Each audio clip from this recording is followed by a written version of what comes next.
Salut les amis, alors je fais cette vidéo pour réagir. Bon, ça fait longtemps que je fais plus ce genre de choses, mais là en fait la situation est tellement à la fois ridicule et dramatique. Je regarde plus la télé depuis de très nombreuses années maintenant, peut-être 7 ou 8 ans, mais bon, je suis quand même au courant de la propagande qui est diffusée dans les médias mainstream. Avec l'histoire là du kit de survie. Donc je voulais réagir sur ce sujet, mais plus globalement sur le fait qu'il y aurait une menace russe. Voilà. Donc on va commencer par ça. En fait, avez-vous besoin d'un kit de survie? Personnellement, je pense vraiment que dans le cadre d'une menace russe, non, vous n'avez pas besoin de kit de survie. La Russie, c'est le plus grand pays du monde.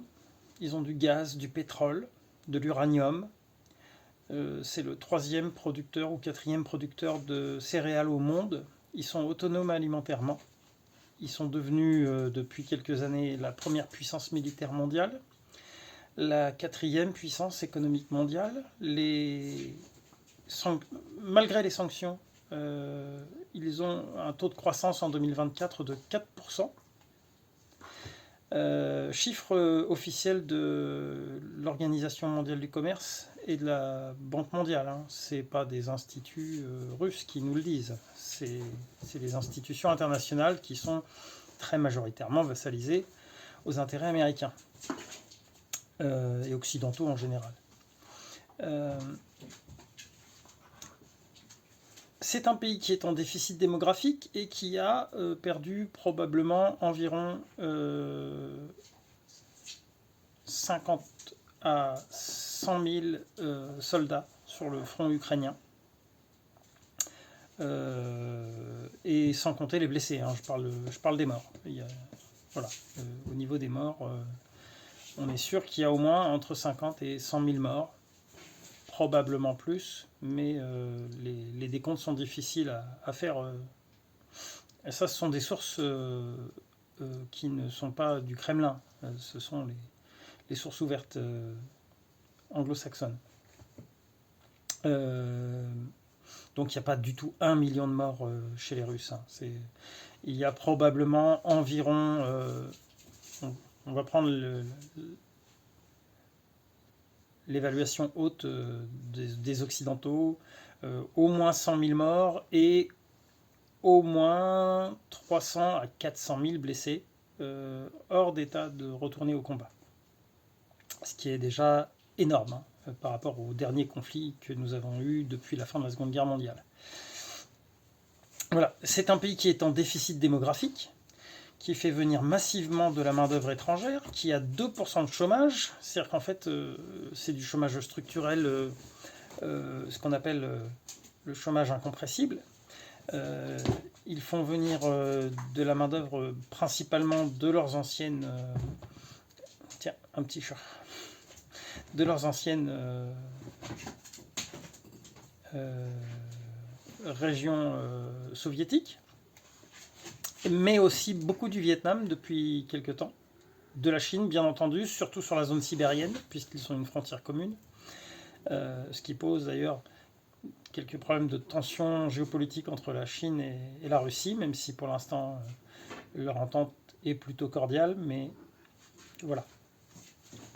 Donc quel serait l'intérêt en fait de la Russie de venir envahir l'Europe de l'Ouest, qui est en effondrement économique, qui est en incapacité d'autosuffisance alimentaire, c'est-à-dire qu'on ne leur apporterait rien sur le plan alimentaire, on ne leur apporterait rien sur les ressources naturelles puisque nous n'en avons pas, nous n'avons pratiquement pas de gaz, pratiquement pas de pétrole, ils ont déjà le plus grand pays du monde qu'ils n'arrivent pas à peupler, surtout sur la partie est, hein, c'est toute la partie qu'on appelle communément la Sibérie, où ils sont en déficit démographique grave. Pourquoi s'emmerderaient-ils à venir attaquer l'Europe? Ils n'ont aucun intérêt à le faire. Aucun. Vraiment. Enfin, ils sont enlisés depuis 3 ans sur un conflit de haute intensité où ils grappillent lentement mais sûrement du territoire ukrainien. On en pense ce qu'on veut, je ne suis pas ici pour dire si c'est bien ou pas, même si j'ai mon avis sur le sujet, puisque je suis ce sujet de très longue date, depuis 2004.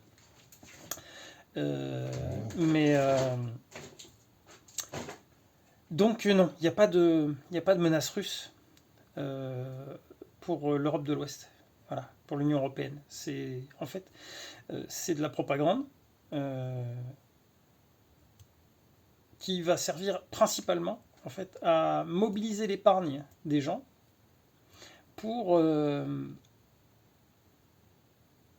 tenter de combler les déficits, particulièrement en France, mais c'est le cas dans beaucoup d'autres pays européens, les déficits colossaux qui ont été créés par la gestion catastrophique du Covid. Voilà. En fait, c'est pour ça qu'ils veulent mobiliser votre épargne. C'est pas pour faire un effort de guerre, c'est pour rattraper leurs conneries. Donc voilà ce qu'il en est pour la partie faut-il préparer votre kit de survie parce que les Russes nous menacent. En fait, les Russes, je veux dire, ils n'en ont rien à foutre de nous. Nos armées sont en déliquescence, nos économies sont en déliquescence, nos sociétés sont en déliquescence. Et en fait, si Poutine voulait détruire la France, en fait, il aurait juste à laisser Emmanuel Macron au pouvoir. Et il le fait très bien. Alors, sans parler de François Hollande et de Nicolas Sarkozy. Nicolas Sarkozy, l'agent américain. Bien sûr, Emmanuel Macron, l'agent américain démocrate. Mais voilà, donc il n'y a aucune menace à ce niveau-là. Par contre, avoir un kit de survie, pourquoi pas.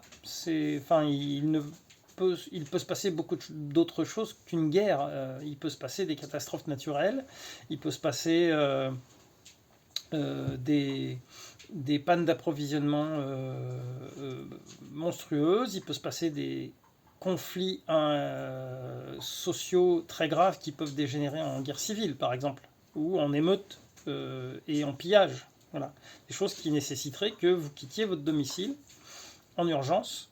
Donc pourquoi pas faire un kit, non pas de survie. D'ailleurs, le kit qui est proposé par la propagande macroniste n'est pas un kit de survie, c'est un kit d'évacuation qui existe depuis 2016. Et un kit d'évacuation ne sert pas à survivre, il sert à faciliter, à amoindrir les souffrances d'une évacuation rapide et probablement anarchique de la région où vous vivez. Voilà.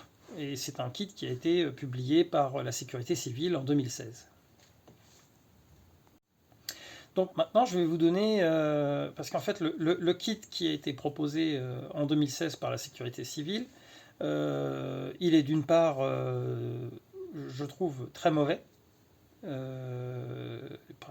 préconise plein de choses qui sont vraiment absurdes et qui oublie plein de choses qui, pour moi, sont fondamentales.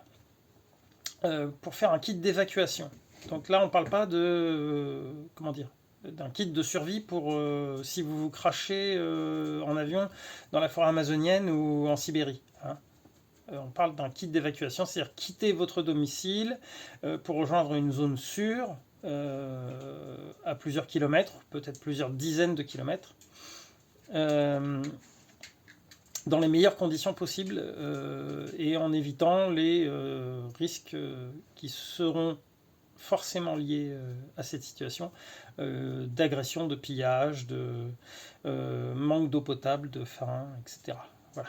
Donc, qu'est-ce que je mettrais, moi, dans ce kit, sachant que je ne suis pas survivaliste du tout. Je base mes conseils sur mes réflexions et sur mon expérience de randonneur. Voilà, parce que quand on est randonneur, en fait, on est déjà un peu survivaliste. Hein. Surtout quand on fait de la randonnée en autonomie sur plusieurs jours. Moi, j'ai déjà fait de la randonnée en quasi-autonomie. On faisait des ravitaillements, mais quand on rencontrait un village, mais sur plusieurs jours. Voilà. Et là, c'est un peu la même situation, mais probablement en milieu principalement urbain. Alors, qu'est-ce que je vous conseillerais en priorité ? Eh bien, en priorité, puisque vous allez vous évacuer, oubliez les voitures. Pourquoi? Parce que tout le monde va prendre ses voitures. Et que, vu que tout le monde sera paniqué, eh bien, en fait, ça va provoquer des bouchons gigantesques et vous ne pourrez pas circuler. Le meilleur moyen d'évacuer une zone sans être pris de court de carburant, etc., pour moi, c'est le vélo. Voilà. Donc, ayez des vélos et des remorques à vélo. Ça peut être bêtement les remorques dans lesquelles vous mettez vos enfants pour aller faire des balades le week-end à vélo. Ça fait très très bien le taf. Dedans, vous mettez vos sacs. Alors, le problème principal quand on est à vélo et qu'on est amené à des situations compliquées et peut-être à faire des trajets en dehors des routes goudronnées, c'est les crevaisons. Un moyen très très simple et très peu coûteux de ne jamais, jamais, jamais crever, ou du moins, sauf si on met des coups de couteau directement dans votre pneu, c'est de mettre une chambre à air non gonflée en fond de pneu avant votre chambre à air gonflée. Moi, c'est ce que je fais depuis 20-25 ans. Je ne crève jamais, même en roulant sur des bouts de verre, sur des clous. En fait, la chambre à air empêche, elle se déforme, mais elle empêche les objets pointus de crever la chambre à air gonflée. Donc voilà, je vous conseille bien sûr plutôt un VTT, plutôt qu'un petit vélo hollandais sans vitesse. Voilà, et remorque. Voilà. Vélo, remorque. Si vous avez des enfants, vous mettez une remorque pour les enfants, une remorque pour les sacs, et vous pédalez. Et avec ça, vous allez pouvoir circuler entre les véhicules et ne pas vous retrouver coincé dans les embouteillages et ne pas vous retrouver sans carburant parce que tout le monde aura eu la même idée de prendre sa voiture ou sa moto et que les stations-service seront vides. Voilà. Alors, le vélo. Une fois que cela est dit, si vous n'avez pas de vélo, il vous faut un bon sac dans lequel vous n'allez pas charger ce sac à plus de...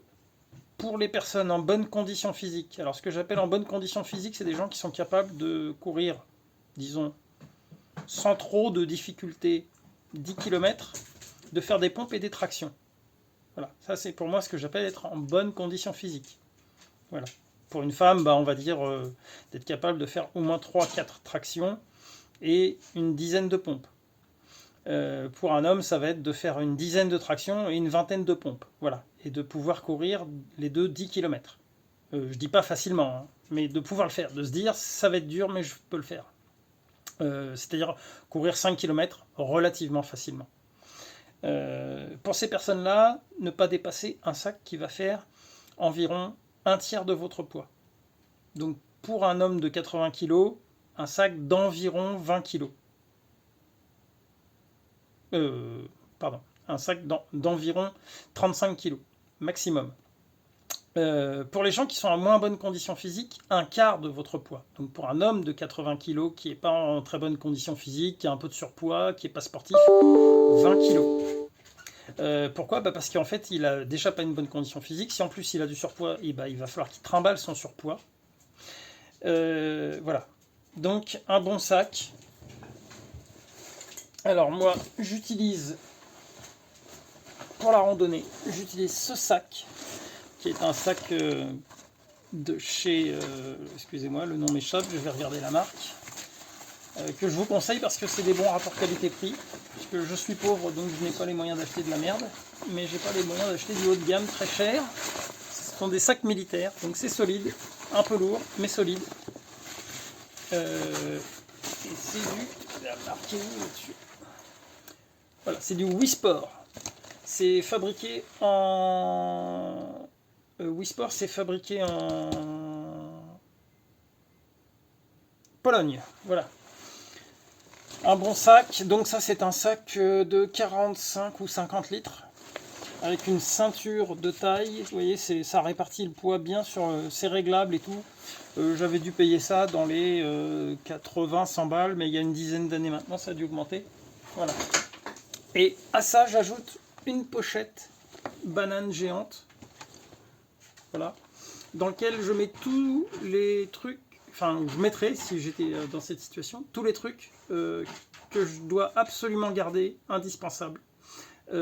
Si je dois, par exemple, partir en courant et que je dois abandonner une partie de mon matériel. Ça, c'est le truc que vous pouvez garder même s'il faut courir. Même si vous n'avez plus rien dans votre sac, mais les trucs qu'il faut garder absolument. Donc ça, je le mets avec les attaches molles, là, ici, sur mon sac. Ce qui fait que je peux le prendre très rapidement et me barrer s'il y a besoin. Je lâche le sac avec tous les trucs qui sont entre guillemets pas indispensables à la survie. Et je me barre avec le plus important. Voilà. Alors, qu'est-ce que je mettrais dans ce sac? Alors, couteau suisse, c'est de la merde.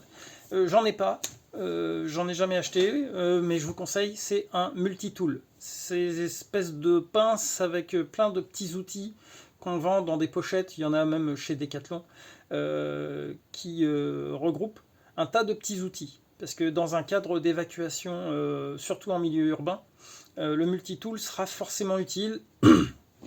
Par exemple, pour réparer votre vélo, si vous partez en vélo, voyez, vous aurez plein de petits outils, des clés octogonales, des tournevis, des pinces coupantes. Si vous avez besoin, par exemple, de couper un grillage barbelé pour passer, voyez, ce genre de choses. Voilà, ça j'en ai pas, je peux pas vous le montrer, mais un multitool, indispensable. C'est vraiment le truc que je mets en priorité. Une petite lampe torche. Voilà. Ça, voilà. Et, par exemple, dans le kit de pseudo-survie, d'évacuation de 2016, ils mettent une radio. Une radio, ça n'a plus aucun intérêt. Avec les portables, on a des applications radio. Voilà. Donc, bien sûr, portable. Alors, qui dit portable, dit un truc indispensable. Je l'ai mis où? Je le cherche, j'arrive. C'est que j'ai foutu ça.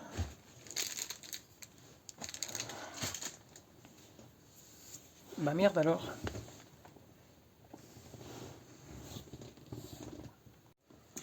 Voilà le deuxième truc que je considère comme indispensable, bien sûr en plus de votre portable, une batterie rechargeable solaire. Ça, vous en trouvez à 30 balles. Hein. Alors c'est pas les meilleurs du monde, et il faut qu'il soit IPX7 ou IP67. C'est-à-dire étanche et résistant au choc. Parce que ça c'est ce qui va permettre que votre portable fonctionne sur plusieurs jours grâce au fait que vous le mettez sur le dessus de votre sac, ça se recharge dans la journée, vous rechargez votre portable le soir. Donc ça va vous permettre d'avoir un GPS, d'avoir la radio, de pouvoir communiquer avec vos proches, etc. Une batterie chargeur solaire. Indispensable dans un kit d'évacuation ou même dans un kit de survie. Voilà. Après, ils vous disent un couteau suisse. Le couteau suisse, que je vous l'ai déjà dit, c'est de la merde. Hein. Voilà.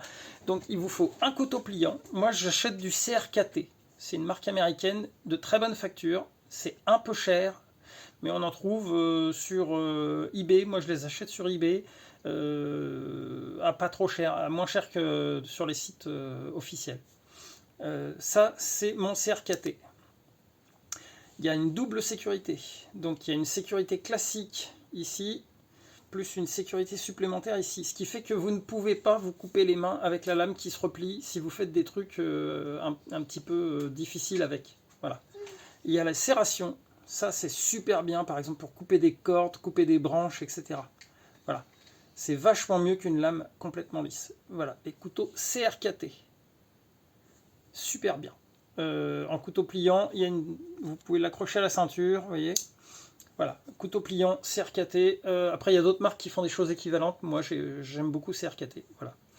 Très, très solide. Hein. Celui-là, je l'ai depuis, sans mentir, ça doit faire 15 ans que je l'ai. Je l'utilise en rando, etc. Il sert. Hein. Enfin, voilà. Donc, pour le fermer, vous voyez, j'ai une sécurité ici, plus la sécurité en dessous, qui permet de fermer. Voilà. Et je peux l'ouvrir rapidement en utilisant la garde. Voilà. Couteau CRKT pliant, super.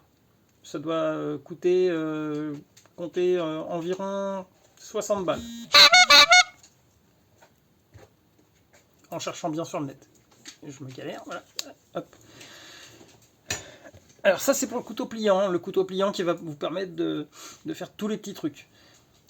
Un couteau un peu plus sérieux, toujours CRKT, toujours avec les serrations.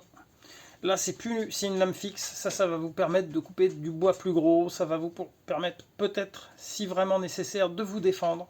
C'est un couteau de combat qui a été développé pour les nageurs de combat. La poignée, elle est bien crantée, bien ergonomique. Ici, vous avez un système qui peut vous permettre, par exemple, de décapsuler, voilà, ou d'arracher des clous, des petits clous, hein, c'est pas un arrache-clou. Voilà. Un bon couteau lame fixe, pas la peine de prendre un truc énorme, mais un bon couteau lame fixe, solide, de bonne qualité. Vous voyez, c'est une lame qui doit faire dans les bien 3 mm d'épaisseur. Voilà. Des couteaux, des vrais couteaux, pas des couteaux suisses de merde. Une scie pliante. Elle a du vécu, la mienne. Voilà. Une scie pliante. Avec ça, vous allez pouvoir couper des branches, voire des petits arbres. Vous pouvez aussi opter, ça j'en ai pas, pour Milka, arrête de faire le con. Milka veut jouer avec Pépé. Vous pouvez aussi opter pour des scie câbles, ce qui est très bien. Les scie câbles, vous pouvez prendre les deux. Moi, j'en ai pas de scie câbles, mais les scie câbles, ce qui est très avantageux, c'est que c'est très léger.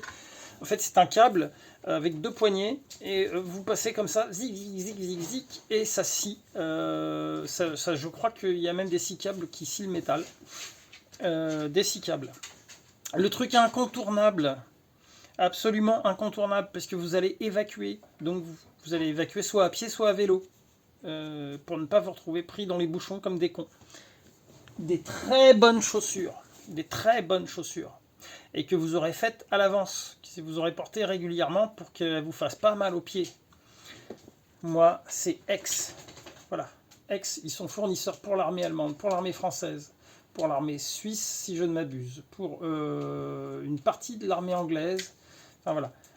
Moi j'ai essayé beaucoup de marques, Meindl aussi très bien, mais moi qui ne me convient pas à mes pieds, mais voilà, je vous recommande X. Je les ai trouvées neuves sur Vinted, neuves de l'armée allemande, c'est le modèle de l'armée allemande que j'aime beaucoup, les P9. 50, même pas, 47 balles, frais de port compris, neuves. Voilà, ça c'est des vraies chaussures avec lesquelles vous allez pouvoir marcher longtemps et sans que vous vous niquiez les pieds avec des baskets de merde. Voilà, s'il pleut, vous avez les pieds au sec. S'il fait froid, vous n'avez pas froid aux pieds. C'est de la vraie chaussure de pro. Voilà. Ça coûte 260 balles ces grolles-là. Hein. 260 balles en surplus. Neuve. X, toujours. Ça, c'était mes chaussures de l'année dernière. Voilà. X, ça, ce sont les GSG 9. Qui ont été développés pour l'équivalent du GIGN allemand. Très très bien aussi, plus souple, un peu plus légère, un peu moins durable. Voilà. Donc, si c'est pour de l'évacuation sur quelques jours, ça suffit largement. Hein. Très très très bien. Pareil, parfaitement imperméable. Voilà. Vous allez marcher et vu que vous n'êtes pas des vrais marcheurs, c'est-à-dire que personne d'entre nous ne sont des vrais marcheurs, un vrai marcheur, c'est quelqu'un qui est capable de marcher plusieurs jours, 8 heures par jour. Voilà. Et sans avoir les pieds défoncés. Moi, c'est pas mon cas, hein. Je me la raconte pas. Moi, si je dois marcher plusieurs jours, 8 heures par jour, je sais que je vais avoir des cloques, etc. On parle de cloques.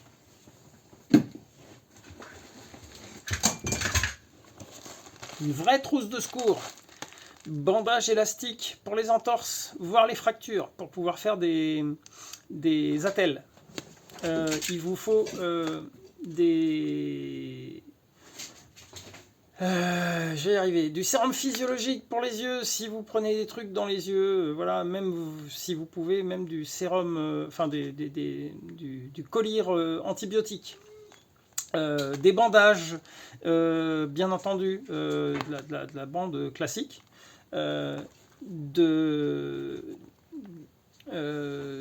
l'adhésif pour bandage résistant à l'eau. Et oui, parce que si vous mettez de l'adhésif et qu'il flotte, ou avec la transpiration ça se barre. Des antiseptiques, voilà.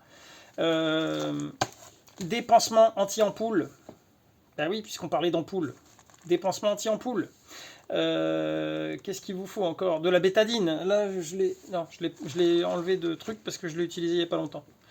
Ça, c'était ma trousse de secours pour mes cours de self-défense. Hein. C'est ce que j'emmenais à chaque cours de self-défense. S'il y avait une entorse, j'avais ce qu'il faut. S'il y avait un coup dans l'œil, j'avais ce qu'il faut. S'il y avait une hémorragie, j'avais ce qu'il faut. Des stéristrips en cas de coupure. Voilà. Qu'est-ce qu'il vous faut encore? Enfin, une vraie trousse de secours où on prend le temps de réfléchir. Un truc qui n'est pas marqué du tout dans leur pseudo-guide de survie, qui est un guide d'évacuation, c'est des pastilles de décontamination de l'eau. Parce que vous n'allez pas pouvoir porter 20 ou 30 kg d'eau, hein, bien entendu. Et vous allez devoir décontaminer de l'eau contaminée. Ou du moins que vous n'êtes pas sûr qu'elle soit décontaminée.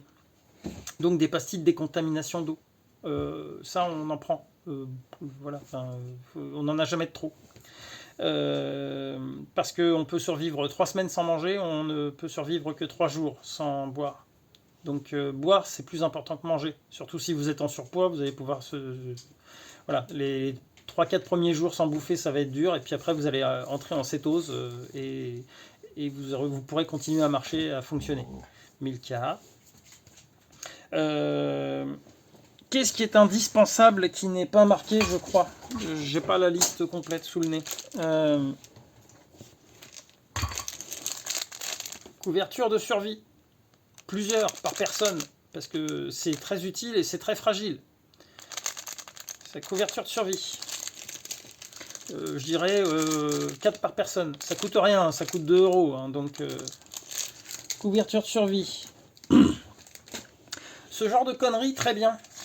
Vous savez, c'est les trucs pour signaler les joggers. Ça, je les ai payés les deux. J'ai dû payer ça moins de 3 € chez Action. Ça peut vous sauver la vie. Eh oui. Vous avez eu un accident, vous êtes dans un endroit paumé, il y a une patrouille qui passe de la police ou de l'armée. Bah voilà, vous vous signalez. Ça coûte que dalle, ça pèse rien. Ça peut vous sauver la vie. Moi, je l'ai acheté pour mon chien à la base pour qu'il se fasse pas buter par les chasseurs quand je l'emmenais cet hiver en forêt. Quoi d'autre?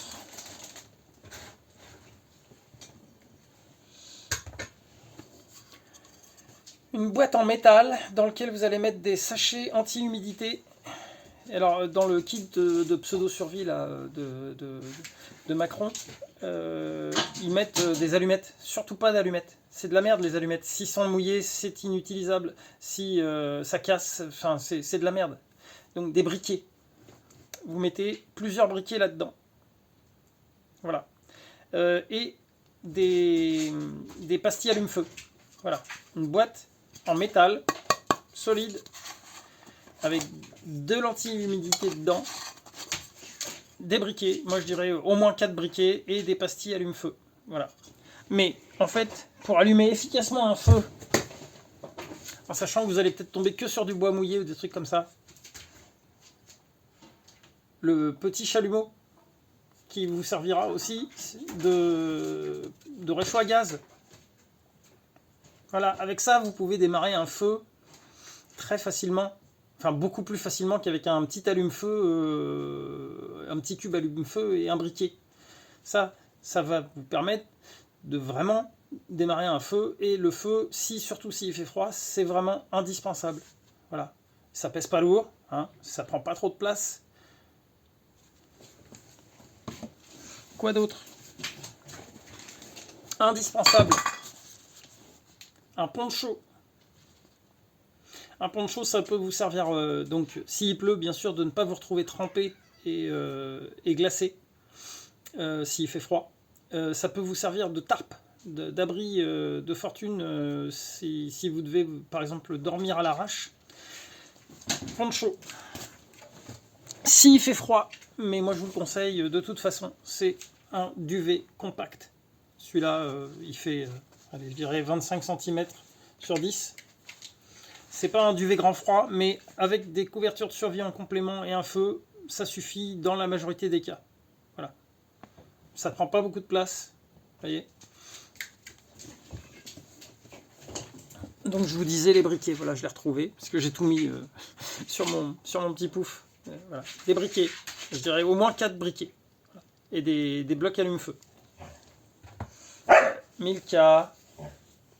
Alors, je vous dirais un chien. Pourquoi un chien? Parce qu'un chien, déjà, il pourra vous protéger en cas d'agression, si c'est un chien d'une taille conséquente, hein, pas un chihuahua. Mais même un chihuahua, ça peut vous servir d'alarme pour quand vous dormez. Un chihuahua, il vous préviendra s'il y a du danger. Et leur instinct leur permettra aussi de vous prévenir, et donc d'être à l'écoute de votre chien. Avoir un chien en cas d'évacuation, c'est une contrainte parce qu'il faut lui porter sa nourriture, mais des croquettes, c'est pas trop compliqué à transporter, c'est pas extrêmement lourd. Il faut lui mettre sa propre réserve d'eau de 2 litres sur son harnais. Mais prenez un harnais sur lequel vous pouvez fixer sa propre réserve d'eau, donc il porte son eau. Ça vous évite d'avoir à porter son eau. Et surtout, il peut vous protéger s'il a une taille un minimum conséquente et surtout vous alerter en cas de danger. Moi, je pense qu'un chien, c'est un avantage en cas d'évacuation, surtout par rapport au danger humain. Hein. Voilà. Il va sentir que la situation est dégradée instinctivement et il va rentrer en mode protection de la meute. Voilà. Donc, vous pourrez dormir en vous disant le chien monte la garde, parce que je vous assure que faire des nuits de merde où on est stressé parce qu'on a peur d'être agressé et qu'en plus on n'est pas alimenté correctement, on s'épuise très très vite. Là, avec un chien, vous allez pouvoir faire des nuits beaucoup plus calmes, des phases de vrai sommeil profond. Voilà. Un chien, c'est une bonne idée. Bon, pas un chien qui fout le bordel pendant que je fais mes vidéos. Au niveau nourriture, alors un truc que je vous recommande, la pâte de datte. C'est un truc qui est très peu connu des Européens, mais les Maghrébins connaissent très bien. La pâte de datte, c'est hyper riche en minéraux, en calories. C'est vraiment un super aliment de survie. Pour ce qui est des protéines en poudre pour la musculation. C'est ce qu'il y a de moins lourd, avec un petit peu d'eau. Voilà. Donc pâte de datte, protéines en poudre, la semoule complète. Pourquoi? Parce que c'est facile à transporter, ça se prépare sans feu. Il suffit juste de mettre de l'eau. Toujours le problème de l'eau, hein. C'est central. De la semoule complète, de la pâte de datte, et pour ne pas se retrouver en carence en vitamines et minéraux, un complément en comprimé de vitamines et minéraux. Voilà. Ça va vous éviter de vous effondrer physiquement parce que vous êtes en manque de magnésium ou autre. Ça va vous aider à tenir. Et ça pèse pas lourd. Voilà. Protéines en poudre, pâte de datte, semoule complète, vitamines et minéraux, des pastilles pour l'eau.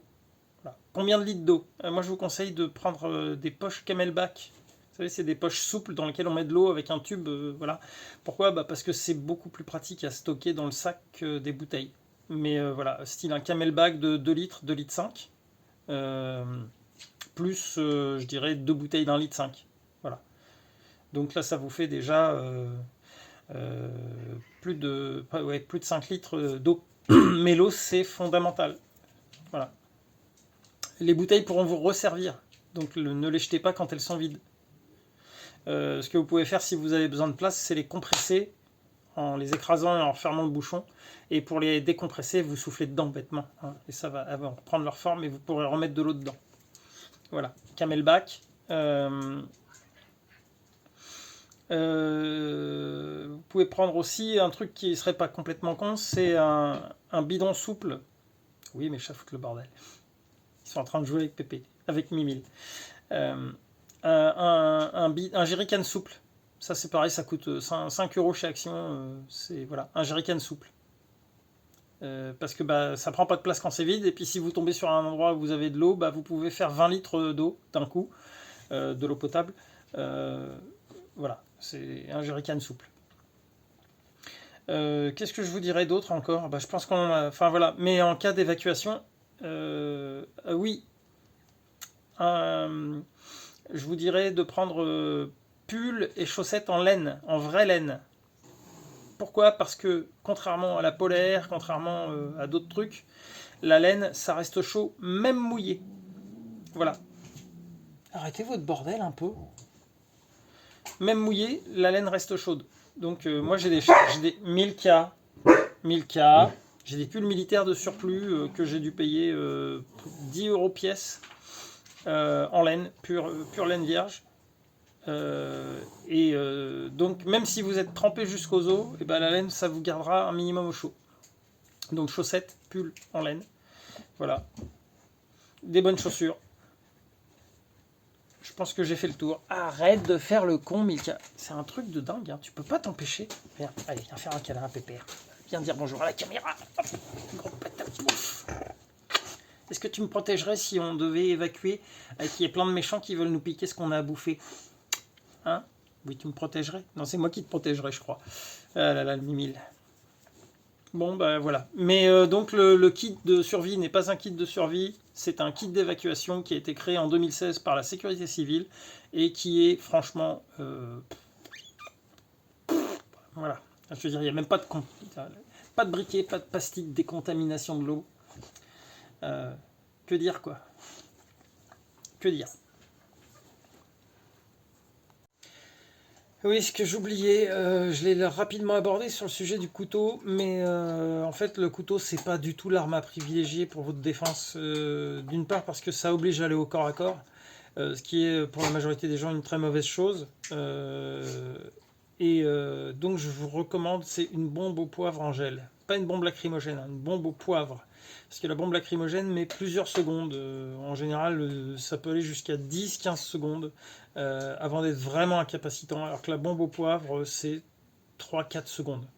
Donc bombe au poivre en gel. Une grosse qui en mode extincteur. Hein.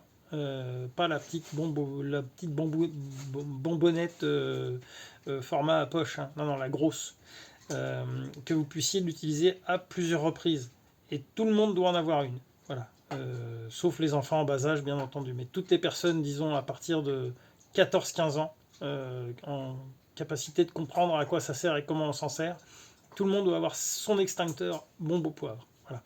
Le couteau, c'est un dernier recours. C'est-à-dire, je gaze le mec n'est pas incapacité tout de suite, il me saute dessus. Là, si j'ai besoin de me battre au corps à corps, je prends le couteau, et tant pis pour lui. Bien sûr, on vise prioritairement les jambes. Hein. Bon, après, avec la poussée d'adrénaline, enfin voilà. Mais d'abord, la bombe au poivre. Qu'est-ce que je voulais vous dire d'autre? Bah oui, on en a parlé aussi, mais un chien, si vous avez un chien d'une taille un minimum conséquente, il vous aidera aussi à vous battre. C'est-à-dire que c'est beaucoup plus facile de se débarrasser d'un agresseur quand on lui a mis un coup de bombe au poivre et que votre chien lui mord le cul, quoi. Enfin le cul ou autre chose, ou le mollet.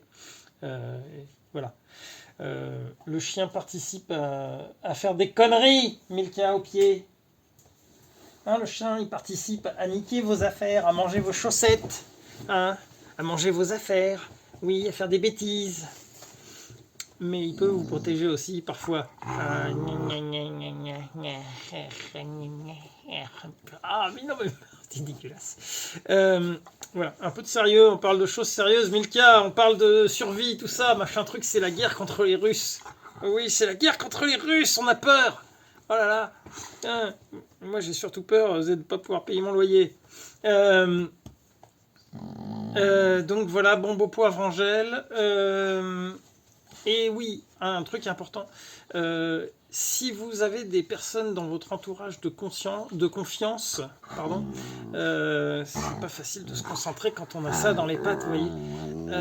Des personnes de confiance, eh bien, en fait, évacuez en groupe. Parce que plus vous serez nombreux, et plus ça dissuadera les bandes de pillards de venir vous faire les poches, bien entendu. Enfin, les poches, de vous piquer ce que vous avez, quoi.